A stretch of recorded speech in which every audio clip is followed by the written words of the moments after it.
Good morning. আপনারা সবাই কেমন আছেন? আশা করি আপনারা সবাই ভালোই আছেন। তো শীর্ষাস ব্লগে আপনাদের সবাইকে জানাই অনেক অনেক স্বাগত। চলুন তাহলে আজকে আবার একটা নতুন ব্লগ শুরু করা যাক আপনাদের সাথে। এখন বাজে প্রায় ওই সকাল 7:30 মতন। এখানে সবাই মিলে বসেছে একটা চায়ের আসর। আমি, বড়দিদি, মণি, শুভ, সৌম্য সবাই মিলে বসেছে। মোটামুটি 2-3 ডিপ করে সবাইকার চায়ের আসরে বসে চা খাওয়া হয়ে গেছে। এ ওদিক থেকে সে সেদিক থেকে, চারিদিক থেকে শুধু চাই এসে যাচ্ছে। তো চাটা খেয়ে সবাই এবার আজকের রান্নার জন্য জোগাড়জাতিতে বসে পড়েছে। কালকে তো নিরামিষ ছিল, আজকে আমিষ হবে, তো ওই জন্য একটুখানি শাক করতে হয়, এঁচড়ের তরকারি হবে, একটু ফুলকপির পকোড়া হবে, ভেজ ডাল হবে। তো মেনু অনেক লম্বা।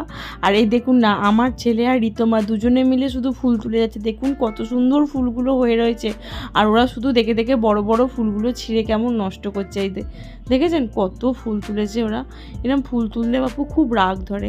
কষ্ট করে গাছগুলো করা হয়, আর ফুলগুলো তুলে নষ্ট করলে খুব রাগ ধরে। আর এদিকে বড়দিদি পেঁয়াজ, আদা, রসুন এগুলো ছাড়াচ্ছে। এখন বাজে প্রায় ওই 10:30 মতন। আমরা এখানে সবাই মিলে উঠোনে একসাথে রোদের মধ্যে বসে মুড়ি খেতে বসেছি। আজকের মেনু হচ্ছে মুড়ি ঘুগনি। এই যে আমি, রিমা, শুভ, দিবাকর দাদা, বড়দাদা, আমার ছেলে সবাই মিলে একসাথে খেতে বসেছি। আর মণি আর বড়দিদি একটু পরিবেশন করে দিচ্ছে। এই যে খেয়ে দিয়ে আমরা সবাই মিলে বেরিয়ে পড়েছি হচ্ছে গঙ্গা চান করতে। আরও টুকুটি কিছু কাজও আছে। এই যে মণি যাচ্ছে, বড়দিদি, ঋতমা, আমি, সৌম্য আর আমার ছেলে। এই যে গাড়ি করে বেরিয়ে পড়েছি, চলে এসেছি বাগবাজারের এখানে। প্রথমেই যে যাচ্ছি হচ্ছে শু সেন্টারে। আসলে আমার ছেলের আর আমার শাশুড়ির একটু জুতো নেওয়ার আছে, তো এই শু সেন্টারের জুতো খুব ভালো হয়, ওই জন্য এখান থেকেই নেবো।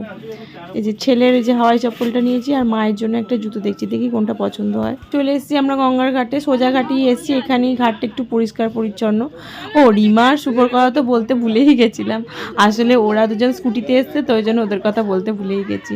এই যে রিমা এখন জল তুলে নিয়ে এসছে, মানে গাড়ি এসছে বলে গাড়ির ডিকিটা পুরো জারে ভর্তি, মানে ওদেরকে অনেক জল তুলতে হবে। ওরা ওখানে স্নান করছে, ততক্ষণে আমি, ঋতমা আর সৌম্য এসছি একটুখানি রিমার স্কুটিটা নিয়ে। যাচ্ছি হচ্ছে একটু লক্ষ্মীগঞ্জ বাজারে। ঋতমাও গঙ্গা স্নান করলো, ওর হয়ে গেছে, তো ওই জন্য যাচ্ছি। চলে এসেছি লক্ষ্মীগঞ্জ বাজারে। ইনার কাছ থেকেই আমরা সাধারণত মাছ নিয়ে থাকি। তো অনেক ভ্যারাইটিস মাছ রয়েছে, দেখা যাক কী মাছ নেওয়া যায়।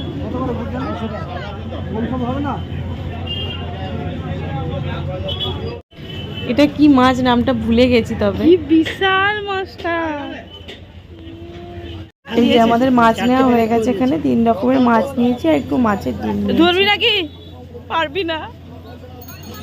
দেখ হনুমান বাবাজিরা এখানে বসে কি করছে বল দেখিনি। ওই দেখ আর একটা, দুটো, ওই তো দুটো দেখতে পাসনি? দুটো ও দা ওইখানে, দেখ এদিকে আয়, সরে আয়।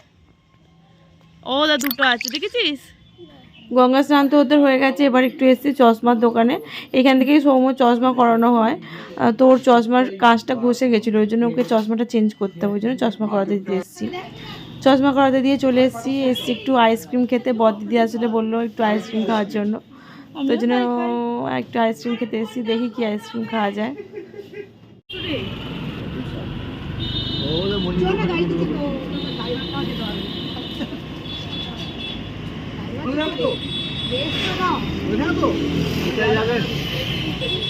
কোথায় যাবেন? কোথায়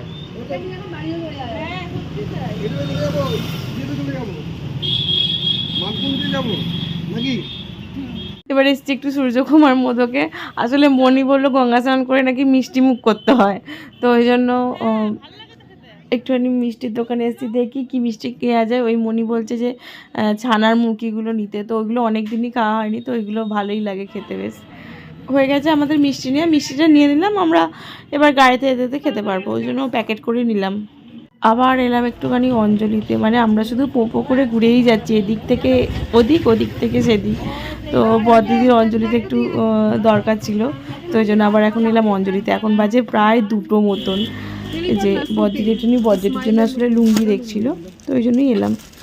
তো ফাইনালি আমরা বাড়ি চলে এসেছি। বাড়ি এসে দেখলাম সবাই খেতে বসে গেছে। বললাম তো 2টো বেজে গেছে, তখন 2:10-15 মতন বাজে। ভালো হয়েছে, ভালো হয়েছে। বলেছিলে সবুজ কালারের জুতো।